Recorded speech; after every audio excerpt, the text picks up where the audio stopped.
Welcome, everybody, to Conversations That Matter. I'm your host, Alex Newman, senior editor at the New American Magazine. And, folks, we've been following for years now the scandalous treatment of parents by school boards and government education officials. It's crazy. And I think a lot of us thought, well, Donald Trump's the president now, Republicans are back in Congress, and, hey, everything's good with the world. Well, parents are still being treated with utter disdain. They're still being treated like pariahs. And even in the so-called free state of Florida, this kind of abuse is happening on a regular basis. Joining us today, we have a very special guest. He is now world famous, but he wasn't just less than 2 weeks ago. Concerned dad in a small town in Alachua County, Florida, which I know very well.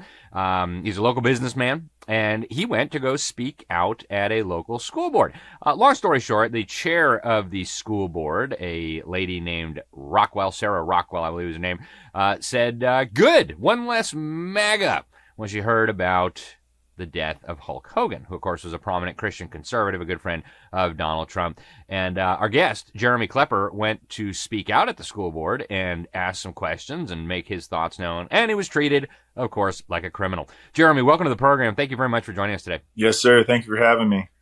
Absolutely. And thank you for your courage in speaking out about this. I know a lot of parents are scared that they're going to have, the media say mean things about them, or some local communist is going to come throw eggs at their house. But thank you for your courage in speaking out.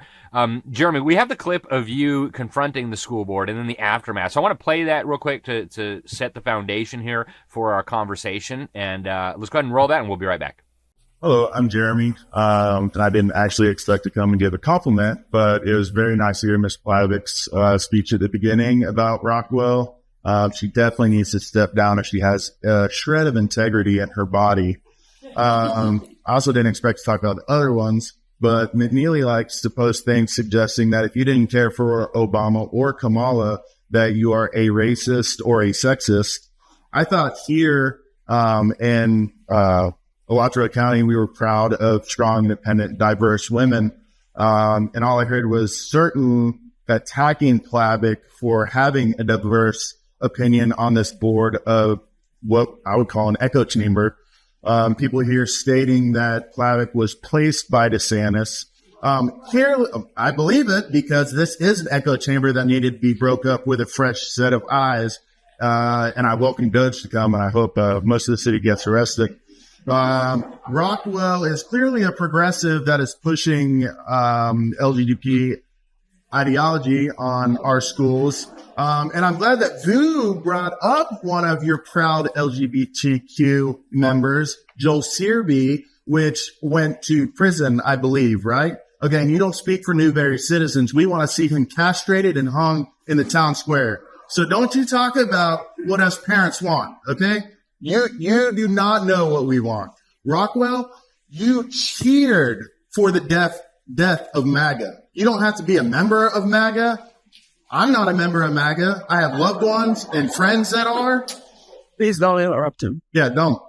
And you cheered for that. You didn't apologize. That's such backstepping. You're a PhD. Aren't you a highly educated woman that knows the exact meaning behind her words? Are you? You know what you said, and you should step down. You're a disgusting, vile human being. Yeah.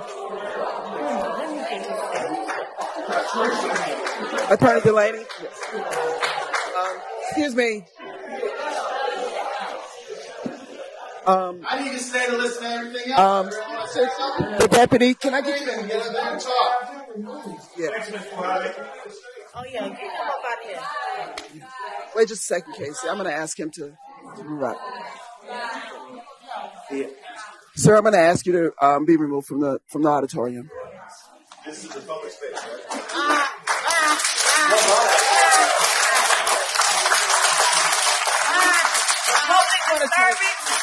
Okay, excuse me, sir. Not recommended. Sir, so to the deputy, our attorney asked us not to remove him. Hang on just a second. If you would. Excuse me. That's what we're trying to address right now. So the attorney has asked, We need to go. So the attorney said that he does not have to be removed.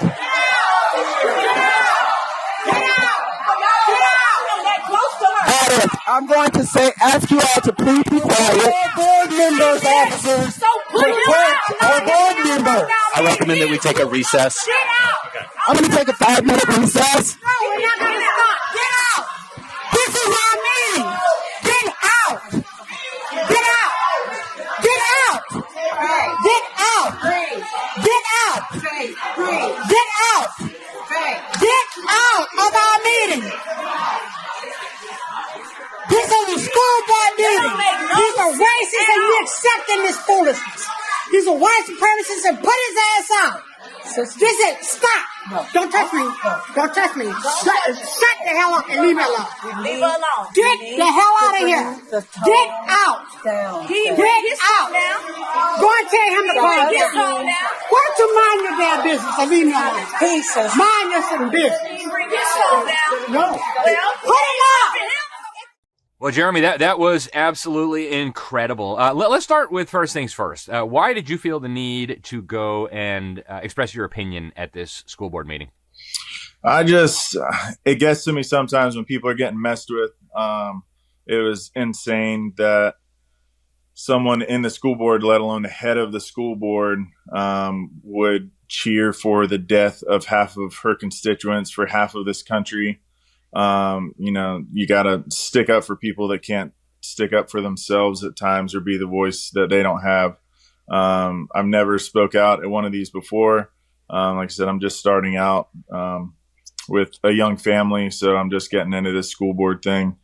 And it was just something that I felt compelled to do, that I had to do. So, are your children in the Alachua County School System? Yes. Wow. Yeah, I don't blame you for wanting to speak out. Yeah, obviously they weren't happy to hear what you had to say. But before we get to that, these are the people who are supposedly all about tolerance and inclusion and welcoming, and everybody needs to feel welcome. Did you feel very welcome? Did you feel included? Did you feel this just overwhelming sense of tolerance from these people? Not at all. Like you said, they're all about diversity, right? But there's not one diverse opinion between that entire room. There was less than 10 people there that were opposed to what she said. The entire room. They were even wearing the same clothes. They're all wearing purple. So if you're telling me that that's a coincidence that everyone there was wearing purple without this being, planned, that there's just no way. Not a lick of diversity. Yeah, no kidding. Really in this town. Yeah, right. No, they're all about diversity until it's something they don't like, someone they don't like. Then you're not welcome. Then you can't be included. Then we hate diversity. And you obviously had an opinion that they didn't like.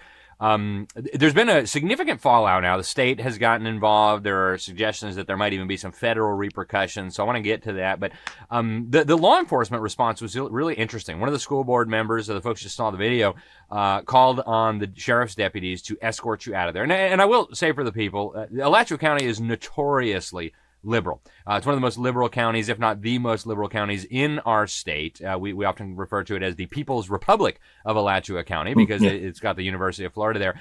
But they summoned the deputies to escort you out before the lawyer said, no, wait a minute, guys, y'all are going to get in trouble for this. Talk to us about that. I mean, did you get a chance to communicate with the deputies? How did it make you feel that they were sicking the cops on you?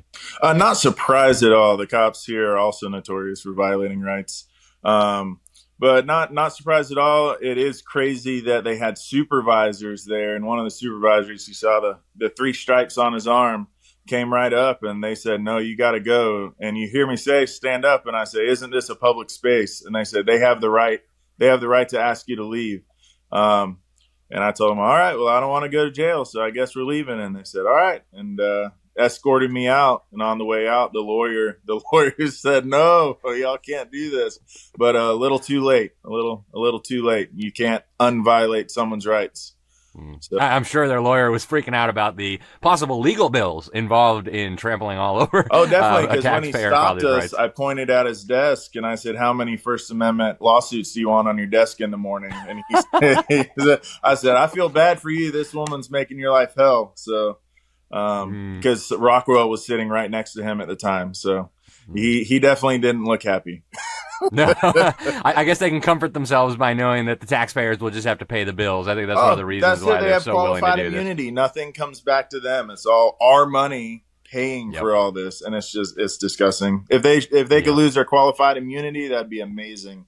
Yep. Well, maybe that's coming. I don't know. People are getting pretty sick of this kind of behavior from their public officials. And obviously, this didn't happen in a vacuum. We just came out of the Biden administration where the Department of Justice sent out this memo suggesting that parents who speak out at school board meetings might be terrorists. They used the FBI counterterrorism resources to spy on like Moms for Liberty. Yep. And I mean, total craziness. So what's happening to our country, Jeremy? I don't know, man. It's the whole school system from beginning to end, all the way through college, is so liberal. It just makes these people so angry. They don't want anyone with individual thoughts. They want you to come out and be a good little robot and go to work, pay your taxes, and not have a thought. Not have a thought. They don't want families together. That's why there's no one at home anymore. They're making it where middle class people can't afford to have kids, but people that don't work have 10. So I don't know. Something has to happen. Someone's got to figure it out. But it definitely needs to change. Absolutely. Jeremy, there's been a big fallout, as you know. Our mutual friend, Tim Martin, who's the chairman of the Republican Party in your county, the mayor of Newberry, Florida, one of the cities in Alachua County, very connected nationally. He's one of the senior officials at the John Birch Society. I mean, he's very active on this. And we've seen now the federal congressman representing your district, Kat Cammett, suggests that there may be a cut in federal funding for the district. We've now had a letter from the Commissioner of Education in Florida threatening these people, suggesting, he actually said explicitly he has probable cause to believe that Florida law has been violated by these people. So he's recommending that their salaries all be withheld while this goes on. And the Alachua County School Board has already been in trouble. They already had one of their most kooky members removed and replaced by our governor. But what do you think about the fallout? I mean, it's also becoming a national scandal, of course. It's been in the national news. Are you pleased with where this is going? Do you think more needs to be done? What should be happening? I'm not pleased with the anger from the left being super nasty about what I said. They're totally backing what she said, which is crazy, and then calling me a white supremacist for not thinking calling of death for half the people in America, saying that that's a bad thing.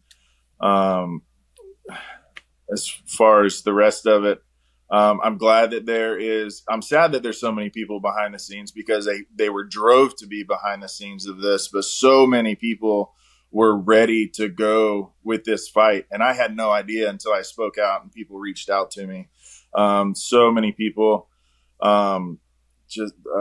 like the Liberty Justice Center, with Corey DeAngelis and Kelly Walker, with the Parents Demanding Justice. They've been fighting this for years. Local families here reached out to me, that they've been fighting this school board, or going against them for over 5 years now, trying to get this straightened out. People from across the country reaching out and sharing their stories about how they lost everything, lost their jobs, lost their house. And we know during COVID time, suicide skyrocketed. So people even have lost their lives over this. Families have broken up. Abuse has gone up. It's disgusting, and it really needs to change. Yeah, absolutely. Jeremy, I looked up one of the guys that you mentioned in your talk, in your brief remarks at the school board. One of the LGBT advocates, education activist is how all the fake media described him. I guess he was arrested for trying to rape a kid. Talk to us about this. That was news to a lot of people, that this kind of scandal was taking place. What was the relationship of this individual to the school system, to the school board, and the broader movement there?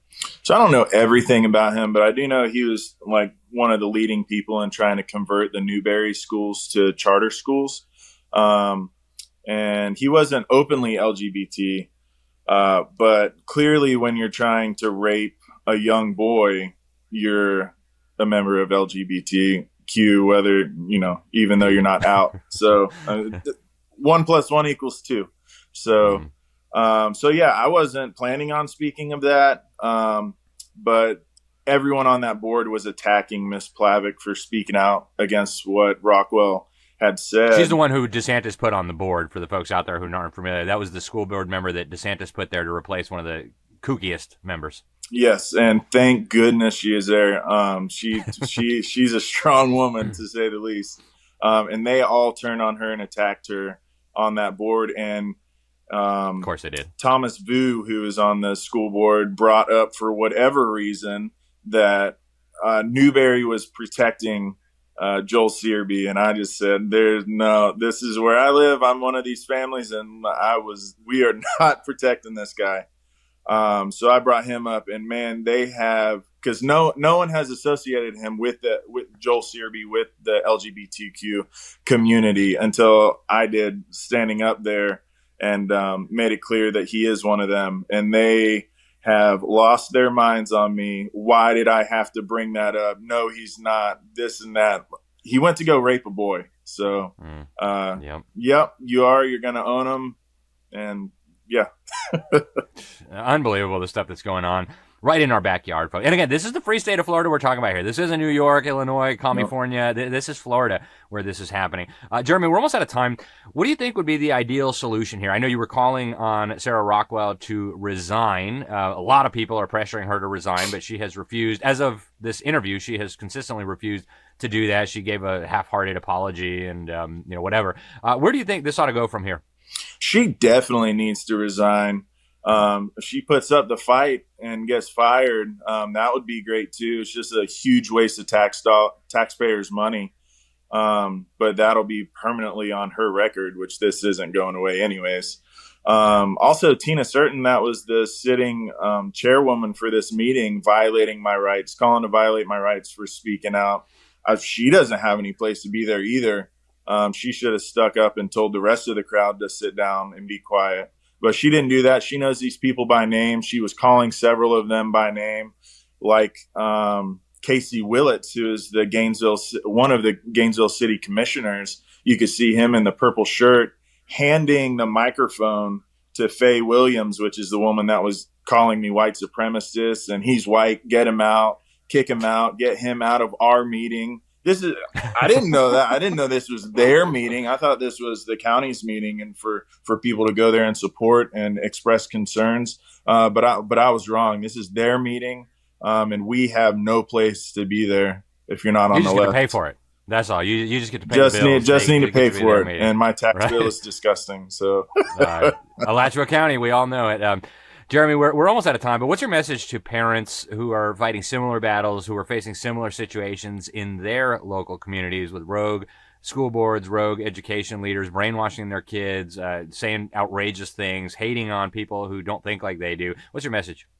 It's really hard. If you're not in a position to speak out, do what so many of these other people are doing and do all the work behind the scenes. And when you do find someone that is speaking out, give them all your information that you have.